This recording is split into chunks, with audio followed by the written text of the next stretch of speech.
ಎಲ್ರಿಗೂ ನಮಸ್ಕಾರ ಸ್ನೇಹಿತರೆ, ನಾನು ನಿಮ್ಮ ದೀಪಕ್ ಕ್ಷತ್ರಿಯ. ಈ ವಾರದ ಇನ್ನೊಂದು ಹೊಸ ಸಂಚಿಕೆಯಲ್ಲಿ ನಿಮ್ಮೆಲ್ಲರಿಗೂ ಸ್ವಾಗತ ಸುಸ್ವಾಗತ. ಈ ದಿನ ಒಂದು ಅದ್ಭುತವಾದ ರೆಸಿಪಿ ಮಾಡ್ತಾ ಇದ್ದೀನಿ.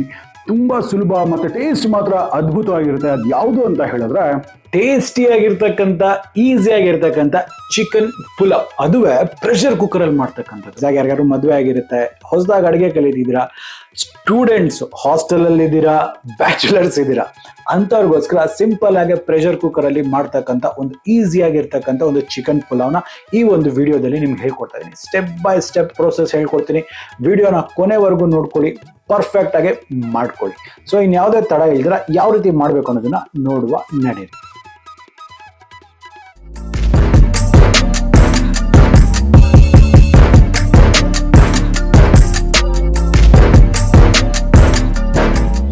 ಈಗ ಈ ಒಂದು ಪ್ರೆಷರ್ ಕುಕ್ಕರ್ ಅಲ್ಲಿ ಒಂದು ಈಸಿಯಾಗಿ ಮಾಡ್ತಕ್ಕಂಥ ಈ ಒಂದು ಚಿಕನ್ ಬಿರಿಯಾನಿಗೆ ಏನೇನು ಸಾಮಗ್ರಿಗಳು ಬೇಕು ಅಂತ ಹೇಳಿದ್ರೆ, ಅಚ್ಚ ಖಾರದ ಪುಡಿ 1 ಟೀ ಸ್ಪೂನು, ಧನಿಯಾ ಪುಡಿ, ಶುಂಠಿ ಬೆಳ್ಳುಳ್ಳಿ ಪೇಸ್ಟ್, ಕಲ್ಲು ಹೂವು ಮತ್ತು ಚಕ್ಕರ್ ಮೊಗ್ಗು, ಜಜ್ಜಿರ್ತಕ್ಕಂಥ ಹಸಿರು ಏಲಕ್ಕಿ ಮತ್ತು ಕಪ್ಪು ಏಲಕ್ಕಿ, ಚಕ್ಕೆ ಮತ್ತು ಲವಂಗ, ಶಾಹಿ ಜೀರಾ ಅರ್ಧ ಟೀ ಸ್ಪೂನ್, ಕಡಿದಿರ್ತಕ್ಕಂಥ ಮೊಸರು ಒಂದು 50 ಗ್ರಾಮ್ನಷ್ಟು, ಅರ್ಧ ಕಟ್ಟು ಪುದೀನ, ಕಾಲು ಕಟ್ಟು ಕೊತ್ತಂಬರಿ ಸೊಪ್ಪು, ಗೋಡಂಬಿ ಒಂದು 10 ರಿಂದ 15, ಈರುಳ್ಳಿ ಒಂದು 100 ಗ್ರಾಮ್ನಷ್ಟು ಅಥವಾ ಒಂದು 2 ಮೀಡಿಯಂ ಸೈಜ್ನದ್ದು, ಟೊಮೆಟೊ 2 ಮೀಡಿಯಂ ಸೈಜ್ನದ್ದು ಸ್ಲೈಸ್ ಮಾಡಿರ್ತಕ್ಕಂಥದ್ದು, ಅರೌಂಡ್ ಒಂದು 750 ಗ್ರಾಮ್ನಷ್ಟು ಚಿಕನ್ ದೊಡ್ಡ ದೊಡ್ಡ ಪೀಸ್ಗಾಗಿ ಕಟ್ ಮಾಡಿರ್ತಕ್ಕಂಥದ್ದು, ಅಡಿಗೆ ಎಣ್ಣೆ ಒಂದು 2 3 ಟೇಬಲ್ ಸ್ಪೂನ್, ಒಂದು 2 ನಿಂಬೆ ಹಣ್ಣು, ರುಚಿಗೆ ತಕ್ಕಷ್ಟು ಉಪ್ಪು, ಬಿರಿಯಾನಿ ಪೌಡರ್ 2 ಟೇಬಲ್ ಸ್ಪೂನ್, 1.5 ಕಪ್ನಷ್ಟು ಅಕ್ಕಿ, ಅದರಲ್ಲಿ 1 ಕಪ್ನಷ್ಟು ಜೀರಾ ರೈಸ್ ಹಾಗೂ ಅರ್ಧ ಕಪ್ನಷ್ಟು ಬಾಸುಮತಿ ರೈಸ್. ಒಂದು 3-4 ಸತಿ ಚೆನ್ನಾಗಿ ತೊಳೆದ್ಬಿಟ್ಟು ಇದನ್ನ ನೀರು ಹಾಕ್ಬಿಟ್ಟು ಒಂದು 20 ನಿಮಿಷಗಳ ಕಾಲ ಇದೇ ರೀತಿ ನೆನೆಯೋದಕ್ಕೆ ಬಿಟ್ಟಿದ್ದೀನಿ. ನೋಡಿ, ಈಗ ಈ ಚಿಕನ್ ಏನಿದೆ ಇದರಲ್ಲಿ ಈ ಅಚ್ಚ ಖಾರದ ಪುಡಿಯಲ್ಲಿ ಅರ್ಧಷ್ಟು ನಾನು ಇಲ್ಲಿ ಹಾಕೊಳ್ತೇನೆ, ಇನ್ನು ಅರ್ಧದಷ್ಟು ನಾವು ಒಗ್ಗರಣೆಗೆ ಯೂಸ್ ಮಾಡ್ತೇನೆ. ಹಾಗೆ ಈ ಧನಿಯಾ ಪುಡಿ, ಈಗ ಇದರಲ್ಲಿ ಈ ಒಂದು ಮೊಸರನ್ನ ಎಲ್ಲನೂ ಹಾಗೆ ಒಂದು ಸ್ವಲ್ಪ ಉಪ್ಪನ್ನ ಹಾಕೊಳ್ತೇನೆ.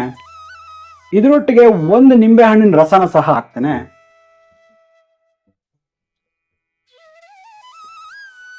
ಈ ನಿಂಬೆ ಹಣ್ಣು ಈ ಮೊಸರನ್ನ ಹಾಕಿ ಮ್ಯಾರಿನೇಟ್ ಮಾಡೋದ್ರಿಂದ ಒಂದು ಪ್ರಯೋಜನ ಏನಂತ ಹೇಳಿದ್ರೆ, ಮೀಟ್ ಚೆನ್ನಾಗಿ ಮ್ಯಾರಿನೇಟ್ ಆಗುತ್ತೆ ಮತ್ತು ಎಲ್ಲೂ ಸಹ ಒಂಥರ ರಬ್ಬರ್ ಥರ ಬರೋದಿಲ್ಲ, ಒಂದು ಒಳ್ಳೆ ಸಾಫ್ಟ್ ಟೆಕ್ಸ್ಚರ್ ಬರೋದಕ್ಕೆ ಹೆಲ್ಪ್ ಮಾಡುತ್ತೆ.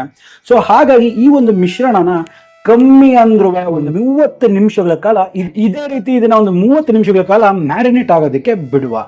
ನೋಡಿ, ಇಲ್ಲಿ ನಾನು ಒಂದು ಹಾಂಡಿನ ಬಿಸಿ ಮಾಡಕ್ಕೆ ಇಟ್ಟಿದ್ದೀನಿ. ಸೊ ಇದರಲ್ಲಿ ಏನು ಮಾಡೋಣ, ಇದರಲ್ಲಿ ಒಂದು 3 ಟೇಬಲ್ ಸ್ಪೂನ್ ಅಷ್ಟು ಈ ಒಂದು ಎಣ್ಣೆನ ಹಾಕೊಳ್ತೇನೆ.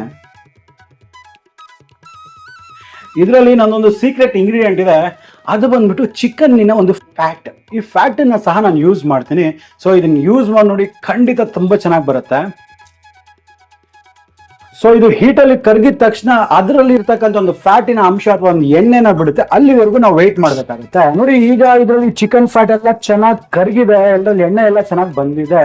ಸೊ ಇದರಲ್ಲಿ ನಾನು ಈಗ ಒಂದು ಶಾಹಿ ಜೀರನ ಹಾಕ್ತೇನೆ. ಈ ಕಪ್ಪು ಏಲಕ್ಕಿ, ಈ ಹಸಿರು ಏಲಕ್ಕಿ, ಚಕ್ಕೆ ಮತ್ತು ಲವಂಗ,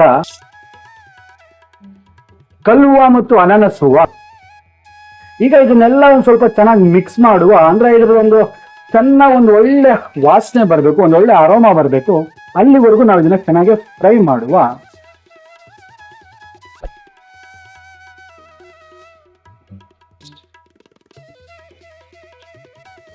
ನೋಡಿ, ಈಗ ಇದೊಂದು ಒಳ್ಳೆ ಘಮ ಬರ್ತಾ ಇದೆ, ಒಂದು ಒಳ್ಳೆ ವಾಸನೆ ಬರ್ತಾ ಇದೆ. ಸೊ ಈಗ ಇದರಲ್ಲಿ ಏನ್ ಮಾಡೋಣ, ಈ ಒಂದು ಈರುಳ್ಳಿಯನ್ನ ಹಾಕೊಳ್ಳುವ. ಸೊ ಈಗ ಇರೋದು ಈ ಆನಿಯನ್ಸ್ ಏನಿದೆ, ಇದು ಒಂದೊಳ್ಳೆ ಗೋಲ್ಡನ್ ಬ್ರೌನ್ ಕಲರ್ ಬರೋವರೆಗೂ ನಾವು ಇದನ್ನ ಚೆನ್ನಾಗಿ ಇದನ್ನ ರೋಸ್ಟ್ ಮಾಡ್ಬೇಕಾಗತ್ತೆ. ಇದೇ ಸ್ವಲ್ಪ ಟೈಮ್ ಕನ್ಸ್ಯೂಮಿಂಗ್ ಪ್ರೋಸೆಸ್, ಆದ್ರೂ ಚಿಂತೆ ಇಲ್ಲ, ಇದು ಮಸ್ಟ್ ಅಂಡ್ ಶುಡ್ ನೀವು ಸ್ವಲ್ಪ ಗೋಲ್ಡನ್ ಬ್ರೌನ್ ಆಗಿ ಮಾಡಲೇಬೇಕು.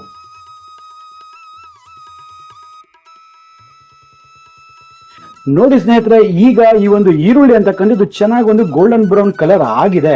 ನೋಡಿ, ಇಷ್ಟು ಮಾತ್ರ ಆದ್ರೆ ಸಾಕಾಗತ್ತೆ. ಸೊ ಇದ್ರಲ್ಲಿ ನಾನು ಏನ್ ಮಾಡ್ತೀನಿ, ಮೊದಲನೇದಾಗಿ ಈ ಜಿಂಜರ್ ಗಾರ್ಲಿಕ್ ಪೇಸ್ಟ್ ಅನ್ನ ಹಾಕೊಳ್ತೀನಿ.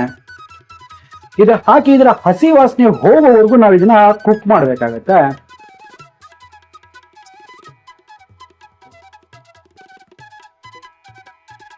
ನೋಡಿ ಈಗ ಇದರ ಹಸಿ ವಾಸನೆ ಎಲ್ಲ ಹೋಗಿದೆ, ಒಂದು ಒಳ್ಳೆ ಅರೋಮ, ಒಂದು ಒಳ್ಳೆ ಘಮ ಬರಕ್ ಶುರು ಆಗಿದೆ. ಸೊ ಈಗ ಏನ್ ಮಾಡುವ, ನಾವು ಆಗ್ಲೇ ಈ ಏನ್ ಮ್ಯಾರಿನೇಟ್ ಮಾಡಿದ್ವಲ್ಲ ಈ ಚಿಕನ್ ಅನ್ನ, ಈ ಮ್ಯಾರಿನೇಟ್ ಮಾಡಿರ್ತಕ್ಕಂಥ ಚಿಕನ್ ಅನ್ನ ಇದ್ರಲ್ಲಿ ಹಾಕೊಳ್ತೇನೆ.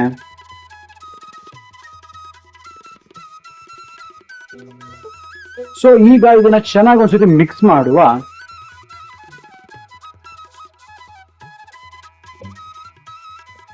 ನೋಡಿ ಇದರಲ್ಲಿ ಮಾಡ್ಬೇಕಾಗಿರ್ತಕ್ಕಂಥ ಒಂದು ಇಂಪಾರ್ಟೆಂಟ್ ಕೆಲಸ ಏನಂತ ಹೇಳಿದ್ರೆ, ಈ ಮೊಸರಲ್ಲಿ ಇರ್ತಕ್ಕಂಥ ನೀರೆಲ್ಲ ಆವಿ ಆಗ್ಬಿಟ್ಟು ಇದು ಸ್ವಲ್ಪ ಡ್ರೈ ಆಗ್ಬೇಕು ಅಥವಾ ಎಣ್ಣೆ ಎಲ್ಲ ಮೇಲೆ ತೇಳ್ಬೇಕು.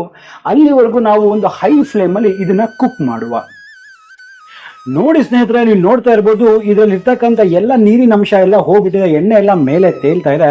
ಈ ಸಂದರ್ಭದಲ್ಲಿ ಏನು ಮಾಡೋಣ ಅಂತ ಹೇಳಿದ್ರೆ, ಈಗ ಇದರಲ್ಲಿ ಮಿಕ್ಕಿರ್ತಕ್ಕಂಥ ಈ ಒಂದು ಅಚ್ಚಕಾರದ ಪುಡಿ ಹಾಕೊಳ್ತೇನೆ, ಹಾಗೆ ಮಿಕ್ಕಿರ್ತಕ್ಕಂಥ ಈ ಒಂದು ಧನಿ ಪುಡಿ ಹಾಕೊಳ್ತೇನೆ. ಅದೇ ರೀತಿ ಸ್ವಲ್ಪ ಈ ಕೊತ್ತಂಬರಿ, ಹಾಗೆ ಸ್ವಲ್ಪ ಈ ಒಂದು ಪುದೀನ ಒಂದು ಅರ್ಧನಷ್ಟು, ಹಾಗೆ ಸ್ವಲ್ಪ ಕಾಜು ಮತ್ತೆ ಈ ಟೊಮೆಟೊ. ಈಗ ಇದನ್ನೆಲ್ಲನೂ ಒಂದ್ಸತಿ ಚೆನ್ನಾಗಿ ಮಿಕ್ಸ್ ಮಾಡುವ.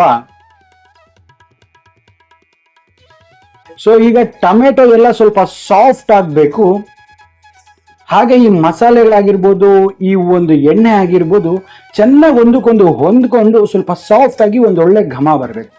ಸೊ ಹಾಗಾಗಿ ನಾನು ಏನ್ ಮಾಡ್ತೀನಿ, ಈ ಲಿಡ್ನ ಕ್ಲೋಸ್ ಮಾಡಿಬಿಟ್ಟು ಮೀಡಿಯಂ ಫ್ಲೇಮ್ ಅಲ್ಲಿ ಇದನ್ನ ಒಂದು 5 ನಿಮಿಷದ ಕಾಲ ಕುಕ್ ಆಗೋದಕ್ಕೆ ಬಿಡ್ತೇನೆ. ನೋಡಿ ಸ್ನೇಹಿತರೆ, ಈಗ ಒಂದು 5 ನಿಮಿಷ ಆಗಿದೆ. ಈಗ ಲಿಡ್ನ ಓಪನ್ ಮಾಡಿ ನೋಡುವ.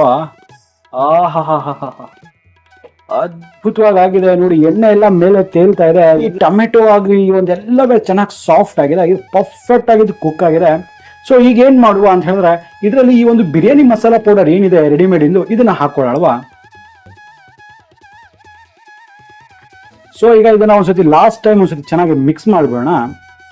ನೋಡಿ ಇದಾಗಿದ ತಕ್ಷಣ ನಾನು ಏನ್ ಮಾಡ್ತೇನೆ ಅಂತ ಹೇಳಿದ್ರೆ, ನಾ ಆಗ್ಲೇ ನೆನ್ಸಿರ್ತಕ್ಕಂಥ ಈ ಒಂದು ಅಕ್ಕಿಯನ್ನ ಇದ್ರಲ್ಲಿ ಹಾಕೊಳ್ತೇನೆ.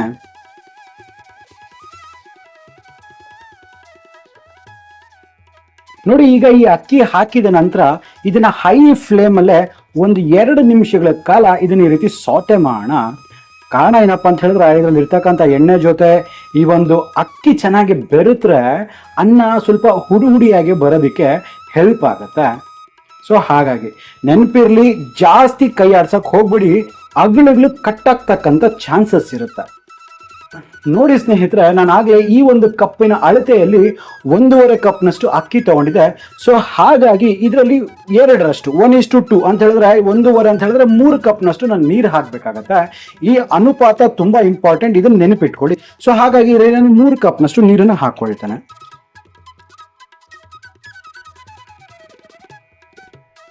ಸೊ ಈಗ ಇದನ್ನ ಒಂದ್ಸತಿ ಚೆನ್ನಾಗಿ ಮಿಕ್ಸ್ ಮಾಡುವ.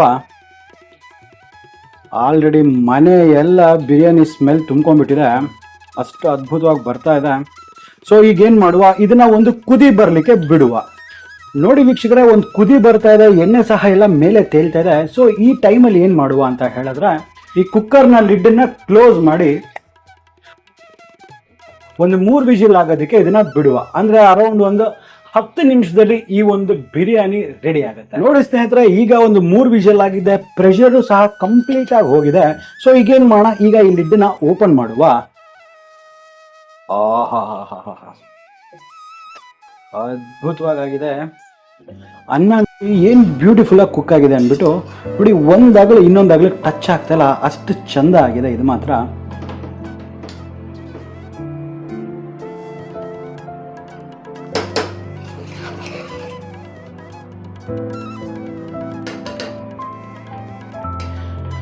ನೋಡಿದ್ರಲ್ಲ ವೀಕ್ಷಕರೇ, ನೋಡಿ ವೀಕ್ಷಕರೇ, ಈಗ ಸಿಂಪಲ್ ಆಗಿ ಮಾಡ್ತಕ್ಕಂಥ ಈ ಪ್ರೆಷರ್ ಕುಕ್ಕರ್ ಅಲ್ಲಿ ಮಾಡ್ತಕ್ಕಂಥ ಈ ಒಂದು ಬಿರಿಯಾನಿ ರೆಡಿ ಆಗಿದೆ. ಸೊ ಈಗ ಇದನ್ನ ಟೇಸ್ಟ್ ಮಾಡುವ. ಏನ್ ಸ್ಮೆಲ್ ಗೊತ್ತಾ, ಆ ಅರೋಮಾ ಅಂತೂ ಮನೆ ಎಲ್ಲ ಬರ್ತಾ ಇದೆ, ಅದ್ಭುತವಾಗಿದೆ. ಸೊ ಇದೇನಂದ್ರೆ 1 ಪಾಟ್ ಮೀಲ್, ನಿಮಗೆ ಜಾಸ್ತಿ ಪಾತ್ರೆಗಳೆಲ್ಲ ತೊಗೊಂಬರೋದಿಲ್ಲ, ಒಂದೇ ಒಂದು ಪಾತ್ರೆಯಲ್ಲಿ ಎಲ್ಲ ಇಂಗ್ರೀಡಿಯೆಂಟ್ಸ್ ರೆಡಿ ಇಟ್ಕೊಂಡ್ರೆ ವಿತಿನ್ 30 to 35 ಮಿನಿಟ್ಸ್ ಅಲ್ಲಿ ಈ ಒಂದು ಬಿರಿಯಾನಿ ಅಂತಕ್ಕಂಥದ್ದು ರೆಡಿ ಆಗ್ಬಿಡುತ್ತೆ. ಅನ್ನ ಸಹ ಪರ್ಫೆಕ್ಟ್ ಆಗಿ ಬೆಂದಿರುತ್ತೆ, ನಾ ಹೇಳಿರ್ತಕ್ಕಂಥ ಅಳತೆಗಳಲ್ಲಿ ನೀವು ಮಾಡಿದ್ರೆ, ಮತ್ತೆ ಫ್ಲೇವರು ಸಹ ಬ್ಯೂಟಿಫುಲ್, ಅಷ್ಟು ಅದ್ಭುತವಾಗಿರುತ್ತೆ. ಒಮ್ಮೆ ನಾ ಹೇಳಿರ್ತಕ್ಕಂಥ ವಿಧಾನದಲ್ಲಿ ಟ್ರೈ ಮಾಡಿ ನೋಡಿ, ನಿಮಗೆ ಗೊತ್ತಾಗುತ್ತೆ. ಹಾಗಾದ್ರೆ ನಂಗೆ ಅನ್ಸುತ್ತೆ ನಿಮಗೆ ವಿಡಿಯೋ ಇಷ್ಟ ಆಗಿದೆ ಅಂದ್ಬಿಟ್ಟು, ಇಷ್ಟ ಆಗಿದ್ರೆ ಆಸ್ ಯೂಶುವಲ್ ಸಬ್ಸ್ಕ್ರೈಬ್ ಮಾಡ್ಕೊಳ್ಳೋದನ್ನ ಮರಿಬೇಡಿ. ಹಾಗೆ ವಿಡಿಯೋನ ನಿಮ್ಮ ಫ್ರೆಂಡ್ಸ್ ಅಂಡ್ ಫ್ಯಾಮಿಲಿ ಜೊತೆ ಶೇರ್ ಮಾಡಿ. ಹಾಗಾದ್ರೆ ಮತ್ತೆ ಇದೇ ರೀತಿ ಭೇಟಿ ಆಗ್ತಿರ್ತೀನಿ. ಅಲ್ಲಿವರೆಗೂ ದೀಪಕ್ ಕ್ಷೇತ್ರ ಸೈನಿಂಗ್ ಆಫ್ ಅಂಡ್ ಜೈ ಹಿಂದ್, ಜೈ ಕರ್ನಾಟಕ, ನಮಸ್ಕಾರ.